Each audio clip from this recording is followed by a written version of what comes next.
பொருளாதார வளர்ச்சியில் சிறந்த மாநிலம் தமிழ்நாடுதான் என்று மத்திய அரசே கூறியிருப்பதாக முதலமைச்சர் மு.க.ஸ்டாலின் தெரிவித்துள்ளார்.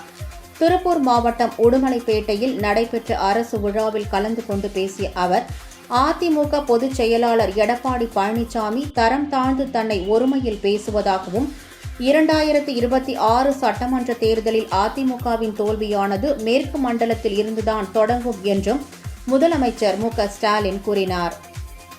பொருளாதார வளர்ச்சியில இந்தியாவில பெஸ்ட் மாநிலம் தமிழ்நாடு தான்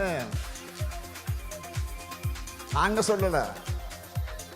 அவங்க கூட்டணியில் இருக்கக்கூடிய ஒன்றியத்துடைய பாஜக அரசு அறிக்கையை கொடுத்திருக்கு. இப்படி தொடர்ந்து அவருக்கு அடிமேல் அடிவிடுது. இதனால விரக்தியின் உச்சத்துக்கு எதிர்க்கட்சி தலைவர்கள் போயிட்டாரு.